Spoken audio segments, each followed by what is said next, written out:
భారత రాజ్యాంగం మత రిజర్వేషన్లు అంగీకరించదు. కులాల్లో దట్టు బలహీన అట్టడుగు వర్గాలు ఎవరైతే ఉన్నాయో వారికి మాత్రమే రిజర్వేషన్లు ఇస్తారు. అయితే బలహీన వర్గాలకు రిజర్వేషన్లు ఇచ్చే విధంగా భారత రాజ్యాంగంలోని ఆర్టికల్ 16/4 ప్రకారం ఒక అవకాశం ఉంది.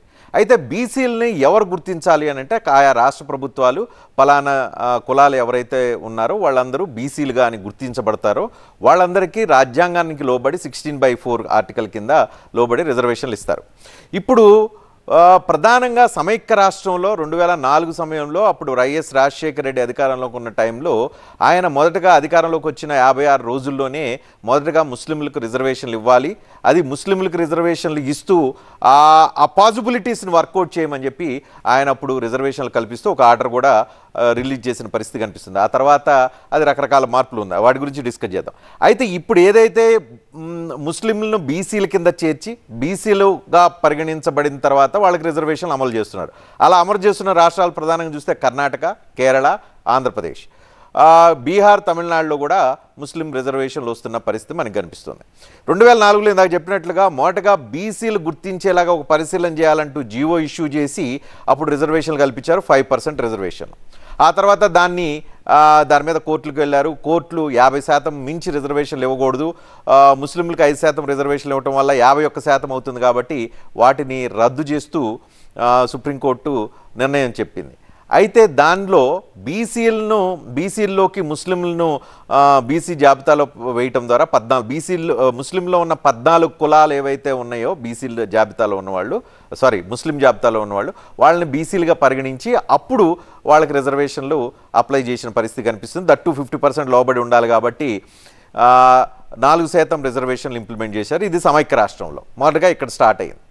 ఆ తర్వాత రాష్ట్ర విభజన జరిగింది. 2 రాష్ట్రాల్లో 4% రిజర్వేషన్లు ప్రస్తుతం అమలు అవుతుంది. ఆ తర్వాత పలు రాష్ట్రాలు ఇదే విషయాన్ని అడాప్ట్ చేసుకుని కేరళ, కర్ణాటక, ఇతరత్ర రాష్ట్రాలన్నీ ఇంప్లిమెంట్ చేస్తున్న పరిస్థితి కనిపిస్తుంది. ఇప్పుడు తాజాగా ఆంధ్రప్రదేశ్ను ప్రయోగశాలగా ఉపయోగించి మత రిజర్వేషన్లు ఎలా ఇంప్లిమెంట్ చేయాలని ఒక ప్రయత్నం జరిగింది. ఈ ప్రయత్నం ద్వారా ఎస్సీ, ఎస్టీ, బీసీ వాళ్ళు ఎవరైతే ఉన్నారో వాళ్ళ రిజర్వేషన్లు తగ్గుతున్నాయి అనేది ఇప్పుడు ప్రధానమంత్రి, భారతీయ జనతా పార్టీ వీళ్ళందరూ ఆర్గ్యుమెంట్ తీసుకొస్తూ ఉన్నారు. ప్రయోగశాల ప్రధానంగా మన తెలుగు రాష్ట్రాలు ఏవైతే ఉందో ప్రయోగశాలగా మారిందనే ఒక ఆలోచన ఇప్పుడు దేశవ్యాప్తంగా చర్చకు కారణమవుతున్న పరిస్థితి కనిపిస్తుంది. ముస్లింలకు రిజర్వేషన్లు రద్దు చేయాలన్న డిమాండు, రిజర్వేషన్లు ఇవ్వకూడదనే విషయం, రాజ్యాంగం వ్యతిరేకం అనే విషయం, ఇలాంటివన్నీ ఇప్పుడు వస్తున్న పరిస్థితి కనిపిస్తుంది.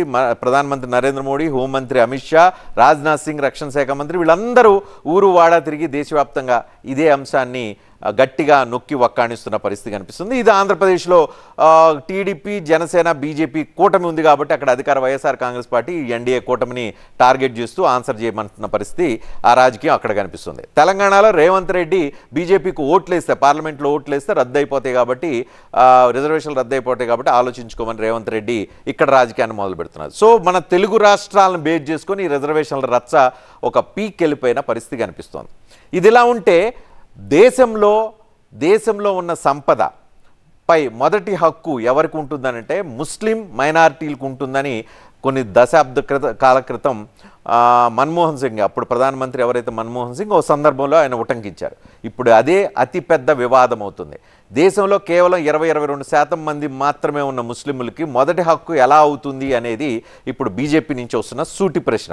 ఆ రోజు అసలు ముస్లింల మొదటి హక్కు అని చెప్పి మన్మోహన్ సింగ్ ఏ సందర్భంలో ఎందుకన్నారో ఒకసారి ఆయన మాటలు విందాం.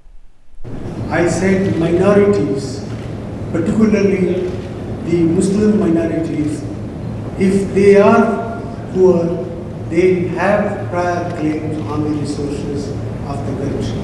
I use the word all for all minorities, and I added for layer, particularly Muslim minorities, if they are poor, they have a prior right on the resources of the country. I stand by that. 2009 ఎన్నికలకు ముందు అప్పుడు ప్రధానమంత్రిగా ఉన్న మన్మోహన్ సింగ్ ఈ వ్యాఖ్యలు చేశారు. పేదలు, మైనార్టీలు, దట్టు ముస్లిం మైనార్టీలకి ఈ దేశ సంపద మీద మొదటి హక్కు ఉంటుందని ఆయన ప్రధానమంత్రి హోదాలో ఆ రోజు చేసిన వ్యాఖ్యలు ఇప్పుడు భారతీయ జనతా పార్టీ ప్రచారానికి, కాంగ్రెస్ పార్టీని కార్నర్ చేయడానికి ఒక ప్రధాన అస్త్రంగా మారింది. దీన్ని ప్రధానమంత్రి నరేంద్ర మోడీ ఇప్పుడు పెద్ద ఎత్తున క్యాంపెయిన్ తీసుకున్నారు. ఆయన ఏమన్నారో ఒకసారి విందాం. कभी डॉक्टर मनमोहन जी ने ऐसा कहा ही नहीं था कि देश के संसाधनों पर पहला हक मुसलमानों का है।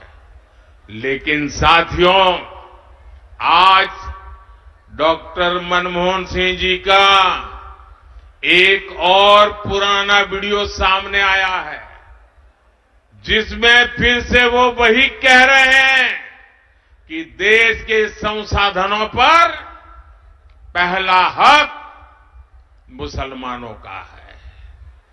और ये वीडियो सामने आने के बाद कांग्रेस और उसका इकोसिस्टम जो आए दिन मोदी को गालियां देता था, आज उनको जैसे सांप सूंघ गया है, सांप सूंघ गया है।